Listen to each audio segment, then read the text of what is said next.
Baik, alhamdulillah nahmadu wa nasta'in wa nastaghfiruh min syururi anfusina wa min sayyiati a'malina. Kita bersyukur pada kesempatan pagi ini bisa ketemu lagi setelah separuh ya semesteran kita. Di sini video yang aktif Mas Ali Akbar, lainnya masih pada sarapan ya. Nah, apa-apa mungkin juga belum pada mandi ya, sehingga tidak nyaman kalau menampakkan videonya. Ini ada yang liburan dah ini? Atau masih di rumah saja ya? Masih Akbar di rumah atau di mana nih? Saya di Kobong, Pak. Kobong mana tuh? Di Pondok, Pak. Oh, di Pondok ya. Kalau di Kobong itu dibakar ya, Kobong. Oke. Ya. Baik, sudah 70-an ini, kita mulai saja langsung. Nanti insya Allah ya kita sampai tuntas lah ya.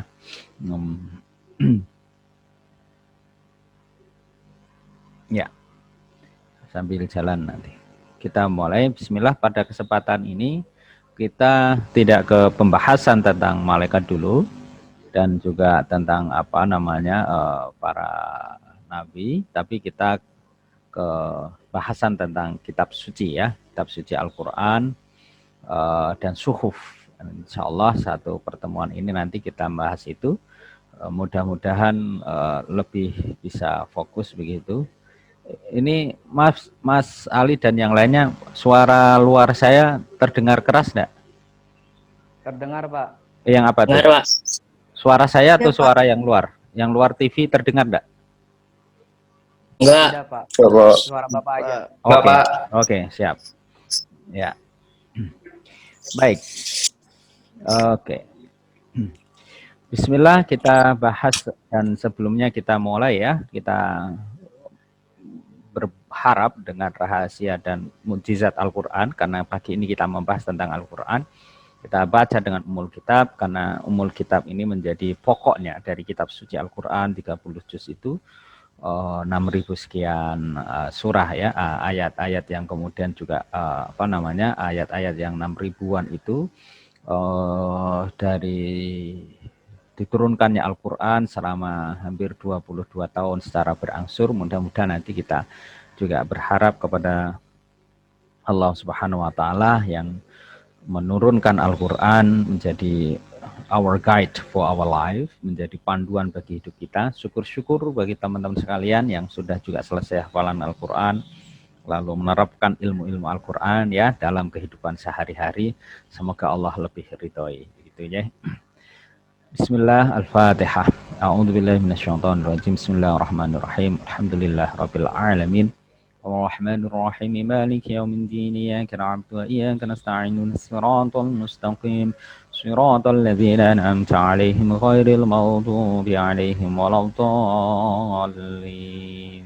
Amin. Ya. Baik. Teman-teman sekalian, dalam bahasan tentang kitab suci ya, tentu Al-Quran ini menjadi lengkap, atau kemudian dalam bahasa itu menyempurnakan dari kitab-kitab sebelumnya. Artinya bahwa sesungguhnya kitab di dalam Islam ya, Al-Quran ini menjadi satu bentuk panduan yang kita juga diajarkan untuk percaya dengan kitab suci yang lain. Atau di dalam bahasa Al-Quran juga ada fi suhufi Ibrahim wa Musa.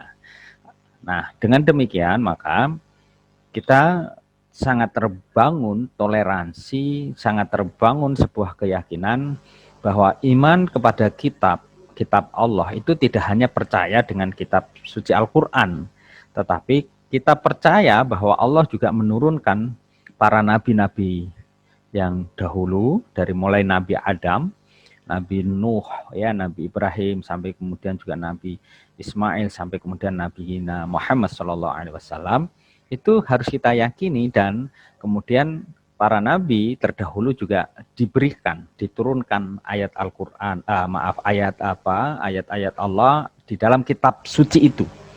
Nah, contoh misalnya ya, eh, Taurat. Kitab Taurat atau Torah itu dalam bahasa Ibrani adalah 5 kitab pertama, ya, Alkitab Perjanjian yang Lama, dan Kitab Taurat dalam bahasa Yunani ini disebut dengan Pentateuch. Artinya juga kita wajib tuh meyakini sebagai rukun iman, ya, bahwa kita percaya pada kitab suci. Taurat itu memang kitabnya Allah, tetapi kitab Taurat yang memang diturunkan di saat itu yang harus jelas. Kalau begitu Pak, kita juga percaya dengan Injil. Oh iya, tapi Injil yang kemudian saat itu diturunkan ya kepada Nabi Isa.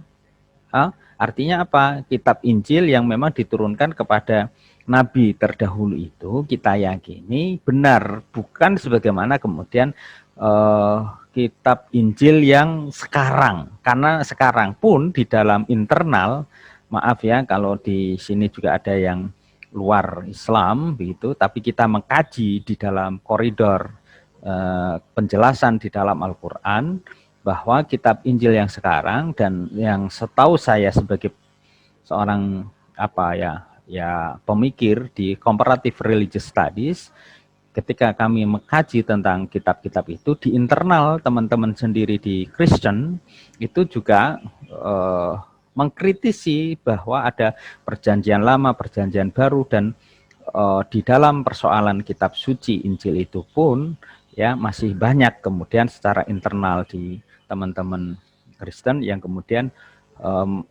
tidak mencoba untuk sepenuhnya yakin bahwa kitab yang sampai sekarang itu masih originally sebagaimana yang kemudian diturunkan pada nabi yang terdahulu. Artinya apa? Bahwa kita meyakini kitab suci yang kemudian kita ada sekarang itu, ya, kecuali bahwa Al-Quran terjelaskan inna nahnu nazzalna dzikra wa innahu lahu lahafidun.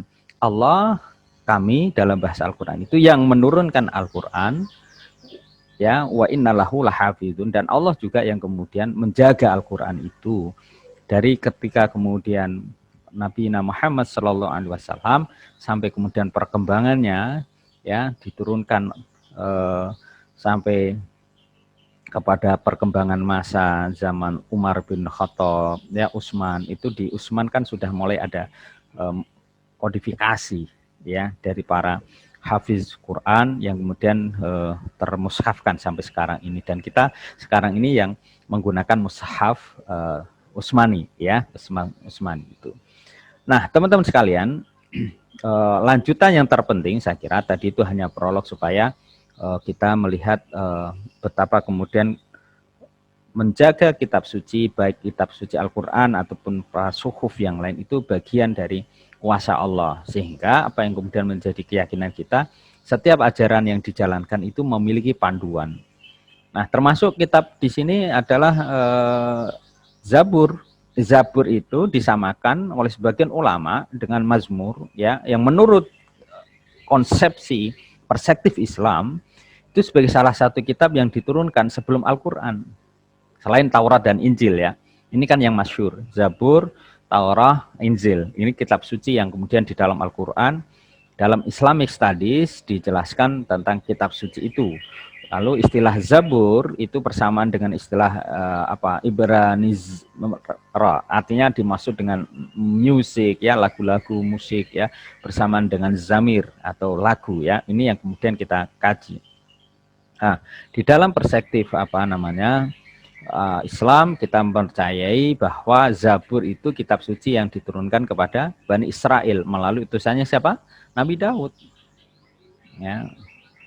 Jadi kalau begitu, Zabur itu tidak kontekstual bagi orang Islam. Iya, karena memang diturunkan pada Nabi Daud, dan ketika Nabi Daud itu selesai, kitab suci itu udah mestinya tidak lagi relevan bagi umat yang lain, karena Bani Israel, ya, dalam perkembangannya ketika kemudian Islam hadir, al-yauma akmaltu lakum dinakum, itu Islam menjadi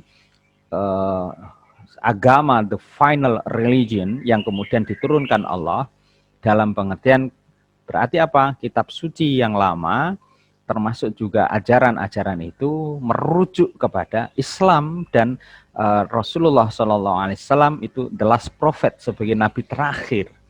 Mestinya begitu, ya. Nah, lalu bagaimana dengan ahli kitab yang lain? Ya, ahli kitab yang lain pada saat di Mekah saat itu Islam hadir, ya ahli kitab itu udah selesai. Kenapa? Karena kitab Zabur, Taurat, ya Injil itu pada masa nabinya.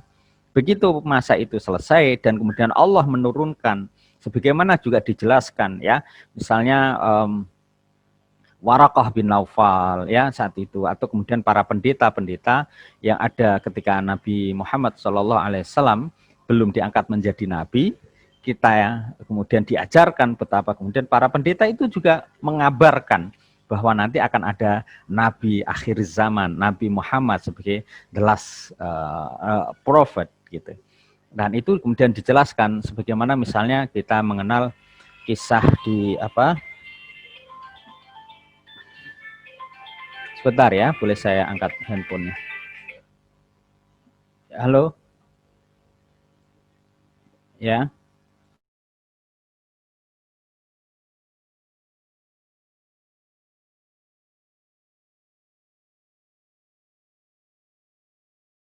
Ada yang telepon, nanti biarin.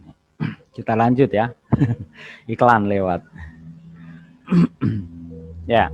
Teman-teman sekalian, kita bisa melihat dari penjelasan ini bahwa Al-Qur'an, ya, kita masuk pada Al-Qur'an itu memiliki fungsi, ya. Halo?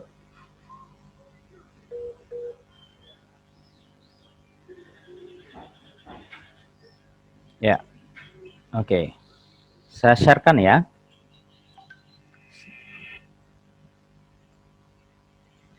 Saya share di slide sini. Oke. Nah, jadi Al-Qur'an sebagai mukjizat Rasulullah Sallallahu Alaihi Wasallam itu menjadi panduan bagi kita, ya, sebagai pedoman bagi setiap Muslim. Ya, ini banyak sekali. Ada teman yang belum di ACC. Ya. Ada teman yang belum di ACC, Pak. Satu kan? Belum di ACC, sudah di ACC kok. Dianya yang nggak mau. Makasih, Pak. Sudah. Ya. Oke, kita lanjut ya. Iklannya banyak. Sabar Mas Ali Akbar ya. Ya pokoknya nasib yang sudah di menit-menit akhir itu ya nunggu dulu ad-nya. Ini sambil menjelaskan soalnya. Ya, ini sambil nunggu ad sebentar ya. Satu.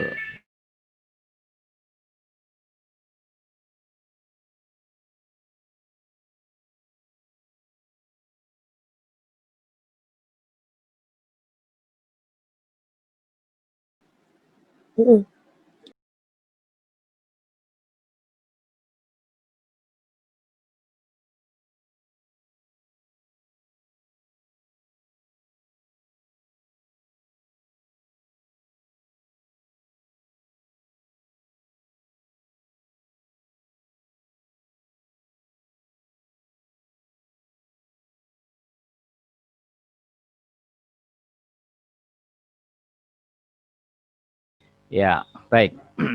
Saya lanjutkan ya. Ini kebetulan saya lagi di kampung halaman, adik lagi hamil, sehingga sedang mau diantar ke rumah sakit. Mudah-mudahan semuanya baik dan teman-teman mahasiswa yang di sini ya, insya Allah lah nanti di penghujung kuliah ya, waktu KKN siapa tahu ya ada yang nyantol ya, nyantol di fakultas yang lain gitu, hukum nanti ketemu dengan fakultas komunikasi ya, atau fakultas ekonomi ya, gitu. Insya Allah lebih enak sih kalau dapat pasangan hidup dari satu kampus begitu. Kalau reuni itu enak itu ya. Enggak, ini selingan aja. Oke, baik Matul, terdengar suaranya? Mbak Isna? Oh, dimantiin. Mbak Intan, terdengar ya suaranya ya? Iya, Pak, jelas. Oke. Dengar, Pak. Siap. kita lanjut ya. Tadi sampai share screening. Jadi dengan demikian maka Quran ini juga menyempurnakan kitab Allah sebelumnya yang lebih bersifat abadi. Ya, sebagai mukjizat Al-Qur'an menjadi apa? Sebab penting masuknya orang Arab di zaman Rasulullah pada Islam dan menjadikan masuknya ya orang-orang sekarang ini hudal linnas itu. Nah, kita meyakini bahwa syahrul Ramadan alladzi unzila fil Qur'an hudal linnas wa bayyinatin minal huda. Quran itu menjadi apa? Pembeda, menjadi juga petunjuk. Ini yang kenapa kemudian ini agak viral ya kemarin. Saya tadi pagi juga melihat siapa Al-Ghifari ya yang diangkat oleh Syekh Ali Jabir ya untuk dijadikan anak angkat, dan kemudian ini karena apa terpisah dari ibunya ya, lalu kemudian membaca Al-Qur'an dimanapun dia saat memulung, itu yang menjadi menarik ya, saat dia memulung. Kalau sambil kuliah lalu baca Al-Qur'an ya biasa itu kan. Tapi kalau sambil memulung itu kan luar biasa kan gitu, luar biasa.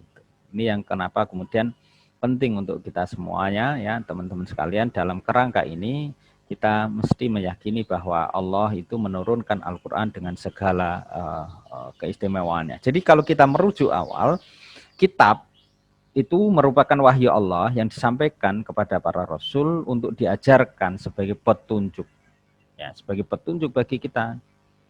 Ya, maka kitab Zabur ya itu diturunkan kepada Nabi Daud juga terjelaskan di dalam surah Al-Isra ayat 55 ya, bahwa kami berikan ya kepada Nabi Daud apa itu ya Zabur. Kitab ini yang kemudian berisi tentang apa nyanyian yang terkumpul dalam kitab ya, berisi tentang kisah peristiwa dan pengalaman Nabi Daud ya, mulai dari kejatuhannya, dosanya, pengampunan dosa, sukacita, kemenangan atas musuh Allah ya, kemuliaan yang diberikan oleh Allah, sampai kemudian kemuliaan Mesias yang kemudian akan datang. Nah, ini semua terjelaskan. Jadi kitab suci itu sesungguhnya memiliki esensi pokoknya menjelaskan berbagai pengalaman hidup dan juga panduan hidup untuk umat supaya hidup lebih sejahtera, dan itu yang menjadi doa kita. Rabbana atina fid dunya hasanah wa fil akhirati hasanah wa qina adzabannar. Baik. Kita lanjutkan lagi. Nah, teman-teman sekalian, kalau kemudian kita bisa melihat Zabur ya, dengan demikian kita juga bisa melihat Injil sebagai firman Allah yang diwahyukan kepada Nabi Isa, putra dari Maryam. Firman Allah misalnya di surah Al-Maidah ya, itu terjelaskan kami memberikan kepada kitab Injil di dalamnya berisi petunjuk dan cahaya, membenarkan kitab orang-orang yang kemudian bertakwa. Ini di surah Al-Maidah ya ayat 46. Nanti silahkan dicek sendiri. Al-Maidah ayat 46. Isi yang terkandung dalam Injil itu beragam. Ada kitab-kitab terdahulu itu ya, misalnya di Injil mengajarkan tentang tauhid. Dan pasti teman-teman sekalian, semua kitab suci itu mengajarkan tentang ketauhidan ya, tentang hal tauhidan. Di kitab Zabur juga mengajarkan pujian kepada Allah ya, di dalam Injil juga mengajarkan kepada cleaning, pembersihan, atau juga kemudian ketauhidan yang mencoba mengajarkan kepada umat untuk lalu membersihkan diri, riyadhah dari nafsu-nafsu duniawi. Sehingga dengan kata lain Injil ataupun kemudian juga di dalam kitab Zabur, kitab-kitab suci terdahulu itu mengajarkan kita manusia untuk hidup secara zuhud, pola hidup yang tidak kemudian dominasi terhadap duniawi. Dan kita sekarang ini memang hidupnya lebih hedonis. Maka ini menjadi tugas teman-teman yang kita concern di Universitas Islam untuk kemudian menggelorakan kehidupan yang bahagia itu tanpa harus dengan berbagai balutan-balutan yang mesti harus kaya. Ya, bahwa kemudian kita diberi kecukupan materi itu alhamdulillah. Tetapi kebahagiaan perjuangan itu tidak selalu harus ditopang dan kita harus mengejar duniawi dengan sangat Nah, ini yang menjadi penting untuk kemudian kita tekankan. Dan kita belajar dari kitab suci, ya Mbak Isna, Mbak Hikmatul Aliyah, dan lainnya. Dari dulu hingga sekarang, Nabi itu selalu mengajarkan kepada kita hidup secara proporsional, tidak berlebihan. Di dalam Islam juga diajarkan misalnya satu penggalan ayat, kulu washrobu wala tusrifu. Makan, minum, jangan berlebih. Kenapa? Karena makan minum yang berlebih juga memiliki dampak tidak baiknya pada tubuh kita dan kehidupan kita. Nah, ini awal semester ya teman-teman, pegang ini kata-kata saya yang kemudian diajarkan tentu dari Al-Quran dan Rasulullah SAW. Bagi pembelajar itu kalau terlalu banyak makan dan minum itu biasanya nggak terlalu pinter. ya misalnya kayak Mas Ali Akbar ini representasi mahasiswa yang tirakat. Dari mana indikatornya? Ya dari kelangsingan tubuhnya, ramping ya. Kalau yang lainnya saya nggak bisa lihat fotonya itu. Kalau yang nggak, ini sekedar guyon aja. Maksudnya apa? Sebagai pembelajar itu, ya tirakatnya itu yang ngurangin tidur, ngurangin makan. Ya, kalau mahasiswi pembelajar, iya pasti pembelajar. Ya, senangnya lebih banyak di kantin daripada di perpustakaan. Itu persoalan itu ya. Tapi ini Pak kita belum tahu ya karena kita pandemi ya. Nanti dilihat tuh, mudah-mudahan tahun depan sudah mulai normal atau adaptasi normal ya. Nanti lihat Mbak Isna, Mbak Diva ya, Mbak Ahlus Surah itu ya, atau Mbak Hasna. Nanti lebih banyak mana bermainnya, ngobrolnya di perpustakaan atau kemudian di kantin. Kalau di Unisola kan di rumah saya itu, rumah ya, bersama makan itu ya banyak itu. Ada ya puluhan lah ya, puluhan ibu-ibu yang di kantin itu, dari mulai bakso ya, dari mulai ayam, steak, semuanya ada di situ makan. Nah di perpustakaan juga demikian, atau lebih banyak di masjid misalnya kita, atau banyak diskusi di bawah pohon dan lain sebagainya. Ini sebagai sebuah satu bentuk miniatur di awal betapa kemudian para nabi terdahulu yang diutus oleh Allah itu pun nabi-nabi yang kemudian kalaupun kaya sebagai Nabi Sulaiman, kemudian nabi-nabi yang lain yang kebetulan Allah kasih kerajaan yang besar ya, raja-raja itu dengan kemuliaan itu pun kemudian tidak terdominasi dengan harta kekayaan itu gitu, sebagai sebuah alat perjuangan lebih kepada sana. Dan kita diteladankan oleh Nabi Muhammad SAW dengan bahwa materi-materi itu justru mensupport bagi para sahabat di dalam berjuang ya, berjihad fisabilillah saat itu. Baik, kita lanjutkan ya teman-teman sekalian. Lalu bagaimana kemudian kita bisa melihat Al-Quran itu secara maknawi berarti bacaan. Quran, qara'a yaqra'u ya. Quran itu berasal dari kata qara'a ya, membaca secara bahasa ya. Lalu secara apa istilahi wahyu ini diturunkan kepada Nabi Muhammad SAW sebagai kitab akhir yang dinamakan dengan nama yang juga apa beragam, tidak hanya Al-Quran tapi juga bisa kita sebut dengan Alkitab, Al-Furqan, Az-Zikru, Al-Huda ya. Nah, seringkali justru makna Alkitab itu tereduksi dengan Injil. Ini yang kurang pas. Kenapa? Karena Alkitab itu juga nama lain dari Al-Quran. Gitu, ya. Jadi kalau kemudian kita bisa melihat betapa kemudian nuktah-nuktah itu Al-Quran dijamin oleh Allah, keutuhan keasliannya sampai akhir zaman. Bagaimana juga kitab suci yang terdahulu itu juga dijaga Allah, tetapi diberikan dan diturunkan kepada para nabi sesuai dengan masanya. Oleh karena itu, teman-teman sekalian, kita masuk ke materi yang lanjutan. Bagaimana kemudian tujuan daripada diturunkannya Al-Quran, kitab suci ini. Oke, saya izin share ya.